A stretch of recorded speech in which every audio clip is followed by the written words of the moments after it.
इस्लाह की आवाज़ के साथ अतीक रहमान हाज़िर खिदमत हूँ। मेरे साथ मौजूद है मेंबर कौमी असम्बली अकील मलिक साहब। वज़ीर-ए-आज़म पाकिस्तान की खुसूसी हदायत के मुताबिक यहाँ पे आ गए हैं जहाँ पे लोगों की लाइन लगी हुई है यूटिलिटी स्टोर के बाहर। इनसे पूछते हैं, जी जनाब, तो कैसे आना हुआ? बिस्मिल्लाहिर्रहमानिर्रहीम। अतीक भाई बहुत बहुत शुक्रिया। सबसे पहले आप सब दोस्तों को और हल्के के जितने भी मेरे दोस्त हैं, बुज़ुर्ग हैं, भाई हैं, उन सबको अस्सलाम वालेकुम और बिलखुसूस रमज़ान मुबारक। ये बाबरकत महीना है और इसमें हमारी कोशिश है कि हम हल्के की आवाम के लिए आसानियाँ पैदा करें।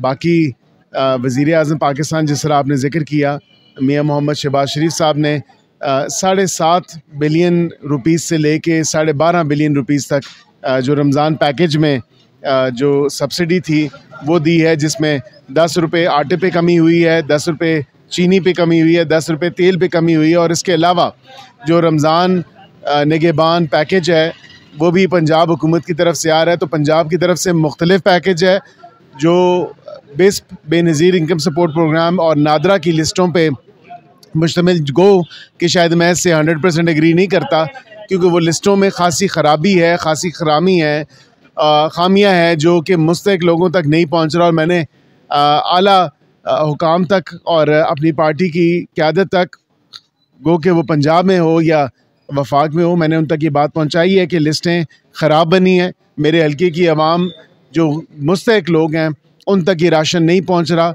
कई लोग लिस्टों पे ट्रेस नहीं हो रहे, कई लोग लिस्टों पे मौजूद ही नहीं हैं, और कई लोग लिस्टों पे जो मौजूद हैं वो आपको कहीं दस्तयाब ही नहीं है, और कई तो वफ़ात पा गए हैं। तो ये एक बहुत बड़ी नाइंसाफ़ी है। लेकिन इसमें MNA MPA का कोई सरोकार नहीं। ये डायरेक्टली CM पंजाब और CM सेक्रेटेरिएट से बिस्प प्रोग्राम और नादरा की लिस्टों पे मुश्तमिल जो अफराद सिस्टम के मुताबिक मुस्तहिक हैं, मैं उससे इत्तफ़ाक़ करूँ या ना करूँ, लेकिन उस पर जो हमारा कोई सरोकार नहीं है, वो डायरेक्ट जो है पंजाब हुकूमत की तरफ से रमज़ान निगहबान जो प्रोग्राम है उसमें उसकी तरसील जारी है, और जो उन लिस्टों के मुताबिक मुस्तहिक हैं उन तक पहुँच रहा है। हमारा क्योंकि वज़ीर-ए-आज़म पाकिस्तान मियाँ मोहम्मद शहबाज शरीफ साहब ने कल ख़ुद इस्लामाबाद में, वफाक में यूटिलिटी स्टोर्स का दौरा किया, वहाँ पे चेक किया कि वहाँ पे खाने पीने की जो चीज़ें हैं जो रमज़ान के इस बाबरकत महीने में, और उसके अलावा भी अगर देखा जाए तो यूटिलिटी स्टोर पे उसकी क्वालिटी कैसी है, क्या ये चीज़ें दस्तयाब भी हैं या नहीं हैं, और आया अगर दस्तयाब हैं तो उनकी क्वालिटी और उसके अलावा जो लोगों को सहूलत हमने मैसर करनी है, क्या आया वो वाक़तन असल हकीकत और हकीकत तौर पे मैसर हो रही है वो सहूलत या नहीं, और जो टारगेटेड सब्सिडी दी गई है आटे पे, चीनी पे, तेल पे, क्या आया वो उनको मिल रही है कि नहीं मिल रही। तो इसी सिलसिले में मीर साहब, इसी सिलसिले में आज ये विज़िट है, वाह भी है, टेक्सला भी है। अब ओपन टू क्वेश्चंस, आप सवाल कर सकते हैं। कि चूँकि आप डायरेक्ट वफाक से आपका ताल्लुक़ है, तो आप समझ रहे हैं कि निगहबान जो प्रोग्राम है पंजाब गवर्नमेंट का, इसमें अभी कोई तब्दीली आ सकती है थ्रू प्रॉपर MNA या MPAs के? मैंने किसी और ने इनिशिएटिव लिया ना लिया हो, लेकिन CM सेक्रेटेरिएट तक अल्हम्दुलिल्लाह टेक्सलावा की आवाज़ ज़रूर पहुँचाई है। ये राजा हफीज़ साहब खड़े हैं सेक्रेटेरिएट, तो ये भी आपको बताएंगे जो लिस्टें, एक केस एन एग्ज़ाम्पल और टेस्ट केस, क्योंकि मेरे महल्ले के भी लोग खड़े हैं और तहरी आप भी यहाँ पे खड़े हैं, उसमें मैं ऐसे यकीन करें कि गलतियाँ हुई इन लिस्टों में, और ऐसे नाम इन भाइयों दोस्तों ने आइडेंटिफाई किए जो मुस्तहिक भी नहीं थे, या वो इस दुनिया फ़ानी से वो चले गए हैं। लेकिन ये बात वाज़े तौर पे एक टेस्ट केस के बतौर मल्ला गीला खुर्द को एक मिसाली केस बना के हमने पंजाब हुकूमत को भेजा है। गो कि पंजाब हुकूमत के साथ मेरा डायरेक्टली उस तरह वाबस्तगी नहीं है, लेकिन उसके साथ वे फॉरवर्ड भी दिया है, जो गलतियां हैं वो भी आइडेंटिफाई 1 पेजर पे की हैं, और वे फॉरवर्ड दिया है और बताया कि इसका बेहतरीन हल ये हो सकता है। जो खुदा रसूल के नज़दीक दौराने रोज़ा और रोज़े की हालत में जो ज़िम्मेदारान लोग हैं वो 30-30, 35-35 बंदों की लिस्ट बना के दें। मुझे अमल पैरा होता नज़र नहीं आ रहा है इस पर, लेकिन मैंने ये सजेशन ज़रूर दी है कि हर मोहल्ले से, हर वार्ड से, क्योंकि ये काफ़ी जो सामान है ये वापस जाना है, क्योंकि उन्होंने अकाउंटेबिलिटी और एहतसाब के कि जो ऑडिट के हिसाब है उसमें उन्होंने कहा है कि तकरीबन 18,000 बैग हमें वापस भेजना पड़ेगा। तो हमारी ये कोशिश है कि अब अगर हमारे इधर इस हल्के में आ चुका है ये सामान, तो मुस्तहिक लोग जो हैं, जो अल्लाह और रसूल के नज़दीक जो वाक़तन मुस्तहिक हैं, उनको मिलना चाहिए बिला तफरीक, किसी भी सियासी या किसी भी पॉलिटिकल वाबस्तगी से बालाए ताक होके। और मैंने बरमला इस चीज़ का जिक्र किया है कि कोई काफ लाम मीम नून ना देखें, सिर्फ़ और सिर्फ ये रमज़ान का महीना है और इसको इबादत समझ के जो आप अपना हिस्सा किरदार अदा कर सकते हैं, मदद कर सकते हैं, वो गरीब आवाम की मदद करें और अल्लाह की इस मखलूक के लिए, दोस्तों के लिए, भाइयों के लिए, बुज़ुर्गों के लिए आप आसानियाँ पैदा करें। अच्छा, एक चीज़ और आपसे पूछनी थी, ये तो एक अलहदा चैप्टर हो गया कि ठीक है जो लिस्टें हैं वो पुरानी हैं चूँकि, और समझ नहीं आ रही है, एक गाड़ी है, एक रिक्शा आता है तो उस पर लोग जलगार कर देते हैं और जो मुस्तहिक होते हैं उनको तो मिलता नहीं है, तो बड़े बड़े लोग नहीं कर रहे हैं। लेकिन एक बात और है, ये जितनी भी सब्सिडी दी जा रही है, जितने भी लोगों को दी जा रही हैं सस्ती चीज़ें, और पूरे मुल्क के लिए वज़ीर-ए-आज़म साहब ने एक प्रोग्राम दिया है, ये सारा प्रोग्राम जो है वो हुकूमती ख़जाने से होता है, लामोहल्ला जो अवामी टैक्स के पैसों से सारा कुछ होता है, अपनी जेब से तो कोई नहीं देता। क्या ये अच्छा होता अगर आप वहाँ पे राय पेश करें असम्बली में कि इस तरह मुस्तहिक लोगों का नाम लेने की बजाय पूरे मुल्क की आवाम के लिए ये चीज़ें मुस्तकिल तौर पे सस्ती कर दी जाएँ ताकि हर बंदा आके ख़रीद सके? अभी बिल्कुल आपने ये दुरुस्त बात फरमाई कि मुस्तकिल तौर पे अभी देखें, एक रमज़ान के हवाले से हमने ये थोड़ी सी टारगेटेड सब्सिडी और एक पैकेज दिया है, क्योंकि रमज़ान में जो एक सारा ये सिस्टम है खाने पीने का, आपको पता है कि वैसे भी पूरा थ्रू आउट साल पूरा ये होना चाहिए। मैं तो इसके हक़ में हूँ कि मुसलसल तौर पे, क्योंकि हमारे दौरे हुकूमत में पहले भी नून लीग के टाइम पे आपने देखा, शहबाज शरीफ साहब को काफ़ी तजर्बा है, वो खातमे आला पंजाब रहे हैं, उसी पे ही आ रहा हूँ कि उस पर वाज़े तौर पे आपने देखा कि हमारे टाइम पे पहले भी चीज़ों की कीमतें कम थीं। अभी भी ये कोशिश है, लेकिन क्योंकि जुम्मा 8 दिन हुए हैं हमें ये सारा चार्ज संभाले हुए, हमें थोड़ा वक्त दरकार होगा। मुश्किल से ऊपर से रमज़ान आ गया। हमारी कोशिश हत्तुल इम्कान ये है कि हम पाकिस्तानी अवाम को, पाकिस्तानी शहरियों को, उनके लिए आसानियाँ पैदा करें, खा वो सब्सिडी की मद में हो, खा वो मुस्तकिल कीमतों की कमी में हो। और आपने देखा जो प्याज और केले की कीमतें आसमानों से बातें कर रही थी रमज़ान में, क्योंकि ये दो चीज़ें बहुत ज़्यादा इस्तेमाल भी होती हैं। अभी हमने फ़िल वक़्त रमज़ान के टाइम पे उसकी एक्सपोर्ट के ऊपर थोड़ी सी कदगन लगाई है कि ये बाहर ना जाए, क्योंकि यहाँ पे इसकी पैदावार होती है। तो रमज़ान के महीने में कम अज़ कम हम एक्सपोर्ट्स के हक़ में हैं, लेकिन इस टाइम और इस दौरानिए के बीच में कम अज़ कम गरीब आवाम को ये सस्ते दामों पे मुहैया हो। अच्छा बैरिस्टर साहब, सबसे पहले मैं एज ए शहरी आपसे एक दो वादे लेना चाहूँगा। सबसे पहले जनाब हमारी खतबे नबूवत चौक जो है आप देखें, वहाँ पर गंदगी के इतने अंबार लगे हुए हैं कि वहाँ लोग बैठकर पेशाब करने लग जाते हैं। हमने कई दफ़ा इस मसले को उजागर भी किया, लेकिन आज तक उसका हल नहीं हो सका। दूसरा सर, आपके बिल्कुल रॉयल सामने के सामने सड़क टूट फूट का शिकार है, रोज़ाना की बुनियाद पर हादसे हो रहे हैं।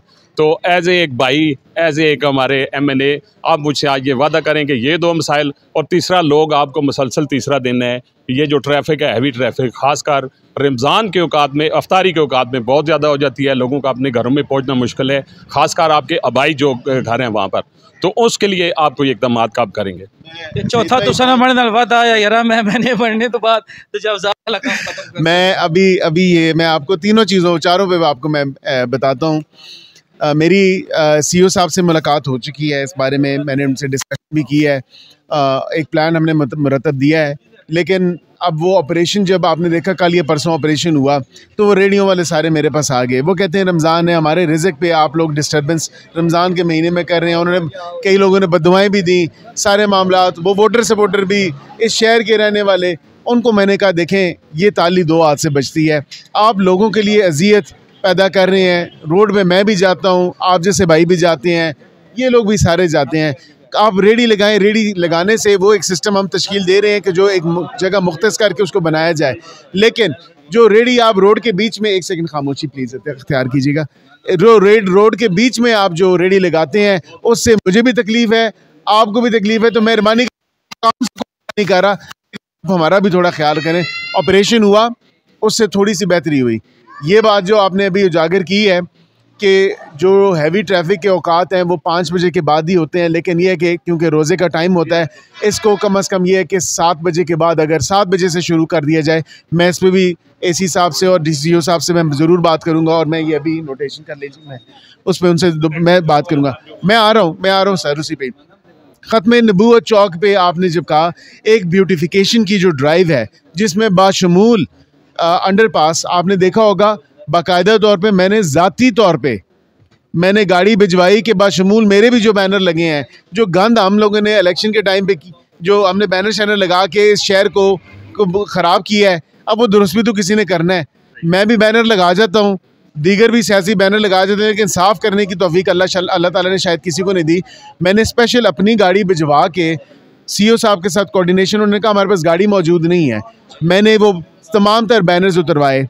अभी ये चेक करना है मुझे, मैं इधर से क्योंकि अभी पुल से जाऊंगा तो मैं देखूंगा कि यहाँ पे उतरे कि नहीं उतरे, वरना तो यहाँ पे भी सफाई होगी। सफाई का जो एक पहला जो पहलू है, ये पहलू है, ये इसमें सबसे पहले मेरी अवलीन तरजीहों में है। आपने ख़त्म नबूवत चौक की बात की, नहायत अफसोस के साथ वहाँ पे लोगों ने उसको लुक आफ्टर नहीं किया, वहाँ पे इतना गंद है।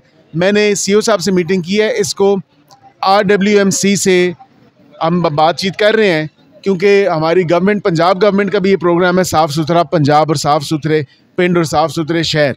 ये आपने भी देखा, मरीम नवाज साहिबा ने भी ये बात की है, उस पर हम अमल पैरा भी हैं। और अभी हो सकता है कि हम सफाई के साथ साथ एक क्विक रिस्पांस फोर्स, जो अभी मैं उसकी थोड़ी पॉलिसी लेवल पे तश्कील दे रहा हूँ, क्योंकि हमारी ये कौम डंडे सोटे के बगैर सुनती नहीं है। मसला ये है कि कॉन्स्टेंटली मोटरवे वाले खड़े होंगे, बल्दिया वाले खड़े होंगे, दूसरे आपके ट्रैफिक वाले खड़े होंगे, तो रेडी और बसें और रिक्शे हटेंगे, इसके अलावा इनका चारा नहीं है। और इस पे मैं एक सेकंड भाई आपकी बात सुनता हूँ मुझे, तो उसके अलावा इस पे भी मेरी एक इनिशियल मीटिंग्स में से हुई है। अब आपकी मैंने ये ख़त्म नबूवत वाली बात कर दी, अंडरपास पे क्लियरेंस जो उसकी है, लाइटें भी लगाना, और उसमें हम अपनी लोकल टैक्सा की सकाफ़त को उजागर करते हुए जो यहाँ की ट्रक आर्ट है वो भी मैंने कहा है कि आप मेरे से खर्चा लें, आप बेशक बोझ ना डालें, लेकिन ये लाहौर के अंडरपासेस जिस तरह बने हुए हैं हम टेक्सला में क्यों नहीं बना सकते। जी बिल्कुल, वो भी मैं, अच्छा वो सड़क की आपने बात की, नहीं सड़क की नहीं, आपने एक दिन में सारे काम मैं एक दिन का वो वज़ीर आज़म या वज़ीर आला तो बना नहीं हूँ जी। आहिस्ता आहिस्ता थोड़ा सब्र तामुल के साथ चलेगा सारा मामला। जहाँ पे आपने बात की, आखिरी आपका जो बात है वो ये है कि मैं एक दफ़ा उसको, एक नहीं 3 दफ़ा उसमें सेल्फ स्टाइल जो इन्होंने यू टर्न बनाया होता है मोटरसाइकिलों ने, उसे मैं 3 दफ़ा बंद करा चुका हूँ। ये अभी आपको बताया होगा, CEO से अभी गवाही देंगे, फिर भी तोड़ के फिर भी हमारे बिल्कुल सामने। मैं कहता हूँ ये इतना डेंजरस है काम, इसको 3 दफ़ा मैं करा चुका हूँ। उसके ऊपर स्क्रैपिंग जो है मैंने कम से कम 2 दफ़ा वो स्क्रैपिंग करवा दी है, ताकि वो लेवल हो जाए और उसमें वो ऐसे ऊपर नीचे ना हो, गड़े ना बने कि बाइक्स वाले गिरे। ये इकदाम मैंने किए हैं, लेकिन ये इसका एक परमानेंट हल जो है वो ज़रूरी है, और इंशाल्लाह मैं उसका परमानेंट हल भी करके ये पूरे रोड का जो एक है हम प्रॉपर तरीके से वो कर रहे हैं। फिल वक्त कह लें कि ठुक थकड़ी से काम चलाना हो तो वो तो चलाया जा रहा है, लेकिन एक परमानेंट सोल्यूशन, परमानेंट हल, क्योंकि हमारे कौम का मसला ये है कि हम एक फार साइटेड नहीं है, हम लोग आगे की नहीं सोचते। हम लोग कहते हैं वक्ती तौर पे काम हो जाए तो काम बंद हो जाए, नहीं, वक्ती तौर के मामलात हमने कई दफ़ा देख लिए, कर लिए, अब हमने परमानेंट सोल्यूशन लेने हैं और परमानेंट सोल्यूशन करने हैं। शेर अफजल मरवत से टक्कर ले लिया जनाब ने, बड़ा खड़ाके को उन्होंने वाज़े तौर पे सईद भाई कहा कि मुझे एक हाउस के मेंबर ने बताया कि ये इस तरह के एविडेंस मौजूद हैं, और मैंने अपनी एक हाउस का मेंबर होते हुए ज़िम्मेदारी समझी कि अगर पाकिस्तान के किसी भी शहरी के बारे में और ऐसे शहरी के बारे में जो एक मनसब पे, जिसको अल्लाह ताला की ज़ात ने उस मनसब पे बिठाया है और वो हमारी चीफ मिनिस्टर भी हैं, तो उनके ख़िलाफ़ या पार्टी के ख़िलाफ़ या किसी और ऐसी हाउस के किसी मेंबर के ख़िलाफ़ भी बात होती तो मैं ये दरख्वास्त ज़रूर देता। और उसकी वजह ये है क्योंकि शेर अफजल मरवत साहब ने ये बात की थी, उन्होंने कहा था कि मुझे हाउस के एक मेंबर ने किसी का नाम लिए बगैर के शवाहिद दिए हैं और इस तरह मेरे नाम पे कोई सुपारी या कोई मुझे कॉन्ट्रैक्ट किलिंग की बात की गई है। लेकिन उसके साथ साथ उन्होंने ये कहा मैंने ये सबूत फिर उमर अयूब को दिखाए हैं, तो उमर अयूब साहब को अगर सबूत दिखाए हैं तो 3 गवाहियाँ तो यहाँ पे डल गई हैं, एक वो खुद, एक जिसने इनको इतला दी, और तीसरे एक उमर अयूब साहब। तो उस पर उन्होंने ख़ुद अपनी प्रेस कॉन्फ्रेंस में ट्वीट के ज़रिए कहा, ट्विटर पे जो वीडियो भी लगाई उन्होंने, और उन्होंने वहाँ पे लिखा भी उन्होंने कहा मैं FIA जाने के लिए तैयार हूँ, मैं FIA सबूत पेश करूँगा। तो ये दरख्वास्त मैंने इसलिए दी है कि आके ये FIA अपनी दरख्वास्त पेश करें ताकि दूध का दूध पानी का पानी हो सके और वाज़ेह तौर पे ये पता चल सके कि ये क्यों इल्ज़ाम तराशी की जा रही है और इल्ज़ाम क्यों लगाए जा रहे हैं। आप उन्हें पूरी तैयारी से मिल रहे हैं? जी 18 को जाके वो अपनी इन्वेस्टिगेशन एजेंसी है FIA, वो मिले उनको, FIA मुझे बुलाएगा, मैं जाऊंगा क्योंकि मैं कंप्लेनेंट हूँ। और मैंने कहा है कि किसी को ये इजाज़त नहीं होनी चाहिए कि किसी पे बेजा बेफजूल और बग़ैर किसी सबूत के, बग़ैर किसी बात के जो है इल्ज़ाम लगा दे कि ये मुझे इक़दामिक, ये मेरा कत्ल करना चाहते हैं या मेरी सुपारी या कॉन्ट्रैक्ट किलिंग की बात है। ऐसे संगीन इल्ज़ाम कोई ऐसे घिनौना मजाक भी नहीं किसी के साथ कर सकता। के अवाम क्या तो रखे कि बैरिस्टर अकील मलिक आइंदा कैबिनेट में आ रहे हैं, कोई ऐसी बात वज़ीर आज़म से या कोई मशावरत कोई? आप सबसे पहले NA 54 के जितने भी नौजवान हैं वो इस हल्के के MNA हैं और वो इस हल्के के MPA भी हैं। और बूढ़ों का नहीं, मैं बूढ़ों के बूढ़ों में बात करें ना आपको मैं ये नौजवानों में गिनता हूँ सही नहीं।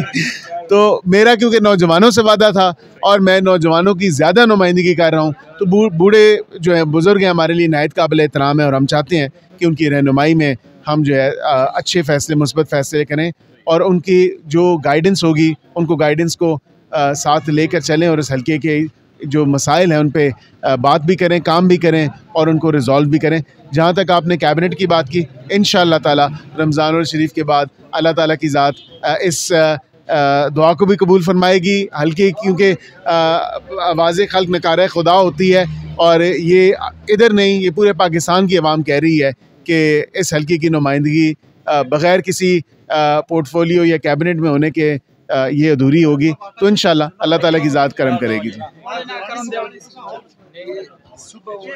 या सुबह का टाइम हुए या शाम हुए, इधर कल भी स्कूल के सामने एक्सीडेंट हुए है, स्कूल के सामने बच्चा मारा गया, पैर टूट गया, उसे इस रोड का बात करें। फिर आगे नेर पे भी एक्सीडेंट हुआ है, डैम्पर इतना स्पीड से जा रहा है जिस तरह इन्होंने मोटरवे बनाया।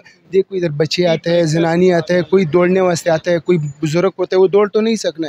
अगर इनको बात करो तो गाली देते हैं, फिर डैम्पर ऊपर से गाली देता है आपको। नहीं, ये कोई नहीं है, कोई कानून नहीं है, ये गाली देने वाला कोई कानून नहीं होता ये। नहीं, अब ये दो जगह हैं, 2 पॉइंट्स ऐसे हैं, मैं देख रहा हूँ, मैंने इलेक्शन कैंपेन में भी देखा है। एक बिल्कुल नहर के ऊपर है, ठीक है, वो एक मसला है, वहाँ पे बाकायदा तौर पे जो है, हालांकि वो बंद भी किया नहर के आगे उन्होंने, लेकिन आगे से क्योंकि लोग मुड़ते हैं यू टर्न, उसका भी देखते हैं कि क्या हल हम बेहतर तरीके से निकाल सकते हैं। कोई अगर जंप बनता है, कोई अगर कैट आइज़ लगती हैं तो वो भी हम देख लेते हैं। लेकिन ये बिल्कुल आपने अच्छा मसला किया है इस पेश।